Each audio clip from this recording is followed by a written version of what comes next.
بسم اللہ الرحمن الرحیم۔ السلام علیکم۔ رمضان المبارک کی برکتوں کی کیا ہی کہنے، یہ تو اس کی ہر گھڑی رحمت بھری ہے اور ہر ساتھ اپنے جلووں میں پایا رحمت لیے ہوئے ہیں۔ مگر اس ماہ محترم میں شب قدر سب سے زیادہ اہمیت کی حامل ہے۔ اس کی فضیلت کون نہیں جانتا۔ اسے پانے کے لیے ہمارے پیارے آقا محمد مصطفیٰ صلی اللہ تعالیٰ علیہ وسلم نے رمضان پاک کا پورا مہینہ بھی اعتکاف فرمایا ہے، اور آخری 10 دن تو آپ نے کبھی ترک نہیں فرمایا۔ یہاں تک کہ ایک بار کسی خاص عذر کے تحت، جیسا کہ بخاری شریف میں ہے کہ آپ صلی اللہ تعالیٰ علیہ وسلم نے رمضان المبارک میں اعتکاف نہ کر سکے تو آپ اگلے سال 20 دن کا اعتکاف فرمایا۔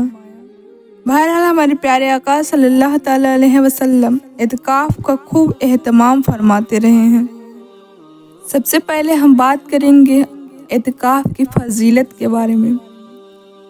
تو ہمارے پیارے آقا صلی اللہ تعالیٰ علیہ وسلم کا فرمان ہے کہ جو شخص رمضان المبارک کے آخری 10 دنوں میں صدق دل و اخلاص کے ساتھ اعتکاف کرے گا، اللہ تبارک و تعالیٰ اس کے نامہ اعمال میں 1000 سال کی عبادت درج فرمائے گا، اور قیامت کے دن اس کو اپنے عرش کے سایہ میں جگہ دے گا۔ سبحان اللہ۔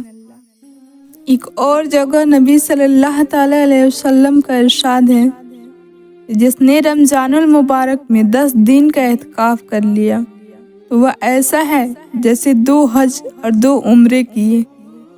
ایک اور حدیث ہے، نبی صلی اللہ تعالیٰ علیہ وسلم فرماتے ہیں کہ جس نے رمضان المبارک میں صرف 1 دن اور 1 رات کا اعتکاف کیا تو وہ ایسا ہے جیسے 300 شہید، اسے 300 شہیدوں کا ثواب ملے گا۔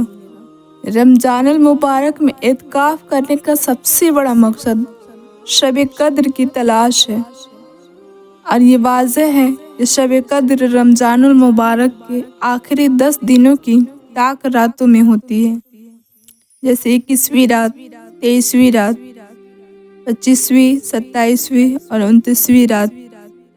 انہی 10 دنوں کے بیچ ان 5 طاق راتوں میں شب قدر ہونے کے زیادہ چانسز ہیں۔ تو اس لیے ہمارے پیارے آقا صلی اللہ تعالیٰ علیہ وسلم 10 دنوں کا اعتکاف کیا کرتے۔ اب ہم جانیں کہ اعتکاف کیا ہے، اعتکاف کسے کہتے ہیں۔ تو مسجد میں اللہ کے لیے بانیت اعتکاف ٹھہرنا اعتکاف ہے، اور اس کے لیے مسلمان عاقل اور جنابت، حیض و نفاس سے پاک ہونا شرط ہے۔ عورتوں کا مسجد کے بجائے اپنے گھر کے مسجد بیت میں اعتکاف کرنا زیادہ افضل ہے۔ مسجد بیت اس جگہ کو کہتے ہیں جو عورت اپنی نماز کے لیے مخصوص کر لیتی ہے، یعنی عام دنوں میں بھی جس جگہ پہ وہ نماز، تسبیحات اور تلاوتیں کرتی ہیں اس جگہ کو مسجد بیت کہتے ہیں۔ اعتکاف کی 3 قسمیں ہیں: اعتکاف واجب، اعتکاف سنت، اعتکاف نفل۔ ام المومنین حضرت سیدنا عائشہ صدیقہ رضی اللہ تعالیٰ عنہا فرماتی ہیں کہ تاجدار مدینہ صلی اللہ تعالیٰ علیہ وسلم رمضان کے آخری 10 دنوں کا اعتکاف فرمایا کرتے تھے، یہاں تک کہ اللہ نے آپ صلی اللہ علیہ وسلم کو وفات عطا فرمائی۔ پھر آپ صلی اللہ علیہ وسلم کے بعد آپ صلی اللہ تعالیٰ علیہ وسلم کی ازواج مطہرات، یعنی آپ صلی اللہ علیہ وسلم کی بیویاں بھی اعتکاف کرتی رہیں۔ اس سے معلوم ہوا کہ امہات المؤمنین بھی اعتکاف کیا کرتی تھی، لہٰذا ہماری خواتین بھی عبادت اعتکاف کر سکتی ہیں۔ عورتیں مسجد میں اعتکاف نہ کریں بلکہ مسجد بیت میں کریں۔ مسجد بیت اس جگہ کو کہتے ہیں جو عورت اپنی نماز کے لیے مخصوص کر لیتی ہے۔ شادی شدہ اسلامی بہنوں کے لیے ضروری ہے کہ اعتکاف کے لیے شوہر سے اجازت حاصل کریں۔ شوہر کی اجازت کے بغیر بیوی کے لیے اعتکاف کرنا جائز نہیں۔ عورتوں کے اعتکاف کے لیے یہ بھی ضروری ہے کہ وہ حیض اور نفاس ماہواری سے پاک ہو۔ ان دنوں نماز، روزہ اور تلاوت قرآن حرام ہے، البتہ ذکر اور درود میں کوئی حرج نہیں۔ اعتکاف سنت شروع کرنے سے پہلے یہ دیکھ لینا چاہیے کہ ان دنوں میں ماہواری کی تاریخیں آنے والی تو نہیں ہیں۔ اگر تاریخیں رمضان کے آخری عشرہ میں آنے والی ہوں تو اعتکاف شروع ہی نہ کریں۔ ہاں، تاریخیں شروع ہونے سے پہلے تک نفلی اعتکاف کر سکتی ہیں۔ اگر آپ نے اعتکاف شروع کر دیا، پھر اعتکاف کے دوران آپ کی پیریڈس آ گئے تو اس پر آپ پر واجب ہے کہ فوراً اعتکاف چھوڑ دیں۔ اس صورت میں جس دن اعتکاف چھوڑا ہے صرف اس ایک دن کی قضا آپ کے ذمہ واجب ہوگی، جس کا طریقہ یہ ہے کہ پیریڈس سے پاک ہونے کے بعد کسی دن روزہ رکھ کر اعتکاف کریں۔ اگر رمضان کے دن باقی ہو تو رمضان میں بھی قضا کر سکتی ہیں۔ اب ہم جانیں گے کہ عورتیں اعتکاف کیسے کریں۔ جو خواتین اعتکاف کرنا چاہتی ہیں وہ اپنے گھر میں ایک جگہ سلیکٹ کر لیں۔ اپنے گھر کا کسی ایک روم کو سلیکٹ کر لیں۔ اگر اتنا روم آپ کے پاس اویلیبل نہیں ہے، ایک روم میں ایک چھوٹا سا جگہ سلیکٹ کر لیں، اس کو صاف ستھرا کر کے جس جگہ آپ کو اعتکاف کرنی ہے اس کو پردہ کر لیں تاکہ آپ کے گھر کے مرد حضرات کا سامنا نہ ہو۔ اعتکاف کے لیے کب بیٹھنا ہے تو 20ویں روزے کے دن عصر کے نماز کے بعد، یعنی غروب آفتاب سے پہلے اعتکاف کی نیت کر کے بیٹھ جائیں۔ اعتکاف کی نیت اس طرح کریں: میں اللہ کی رضا کے لیے رمضان المبارک کے آخری عشرے کے سنت اعتکاف کی نیت کرتی ہوں۔ اپنی سلیکٹ کی ہوئی جگہ پہ بیٹھ جائیں، بلکہ آپ اپنی افطاری بھی وہی کریں اور اسی جگہ پر آپ نمازیں پڑھیں، تلاوت کریں، ذکر تسبیحات کریں اور زیادہ سے زیادہ وقت عبادت میں گزاریں۔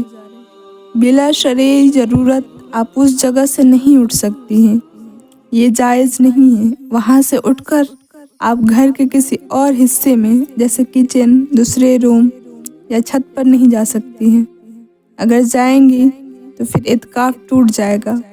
آپ بس شرعی ضرورت کے مطابق ہی جا سکتی ہیں، جیسے ٹوائلٹ کے لیے جا سکتی ہیں، وضو کرنے جا سکتی ہیں، شرعی ضرورت کے بنا نہیں۔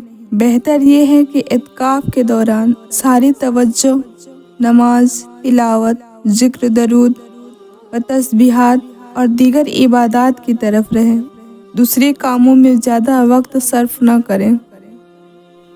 20واں روزہ سے لے کر 29واں روزہ یا 30واں روزہ کے مطلب عید کا چاند نکلنے تک آپ کو اسی جگہ پہ بیٹھ کر عبادتیں کرنی ہیں۔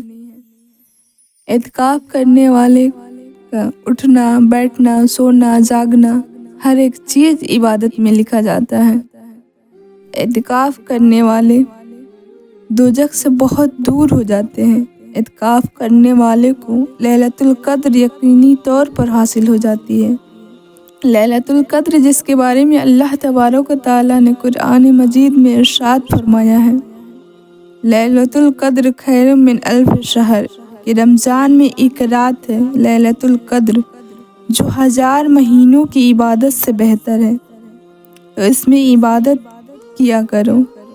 اعتکاف کا ایک اور فائدہ یہ ہے کہ ہمیں نہایت ہی مختصر سی جگہ میں اعتکاف کرنا پڑتا ہے، تو یہ قبر کی بھی یاد تازہ ہو جاتی ہے کہ اپنے شوہر، بیوی، بہو، بیٹیوں اور منی منیوں کی رونقوں میں 10 دن کونے میں بیٹھ کر گزارنا پڑتا ہے، تو قبر میں نہ جانے ہزاروں سال کس طرح گزارا ہوگا۔ اگر ہم 10 دن رمضان المبارک میں اپنے گھر میں اعتکاف کی حالت میں گزاریں تو کیا عجب ہے کہ اللہ اس کی برکت سے اور اپنی رحمت سے ہمارے قبر اور مدینے کے درمیان تمام پردہ حائل اٹھا دے، تو ہمیں کوشش کرنی کی چاہیے کہ ہر سال رمضان کا آخری عشرہ میں اعتکاف کریں۔ اگر ہر سال ممکن نہیں تو کم سے کم زندگی میں ایک بار تو اس سعادت کو ضرور حاصل کریں۔ اعتکاف ختم ہونے کے وقت خوب رو رو کر اپنی خامیوں اور کوتاہیوں کے لیے دعا کی قبولیت کے لیے دعا کریں، اللہ سے معافی طلب کریں، خوب گڑ گڑا کر اپنی اور تمام عالم اسلام لیں، جبکہ اعتکاف کی قبولیت اور کل امت کی بخشش کے لیے دعائیں مانگیں۔ جب ہم دوسروں کے لیے دعائیں کرتے ہیں تو اللہ کے فرشتے ہمارے لیے دعائیں کرتے ہیں۔ اے ہمارے پیارے اللہ، تمام اسلامی بھائیوں اور بہنوں کی نمازوں، روزوں اور اعتکاف اور دیگر عبادات میں جو کچھ خطائیں ہوئی ہوں انہیں معاف فرما کر ان کی عبادت کو اپنے دربار میں قبول و مقبول فرما، آمین یا رب العالمین۔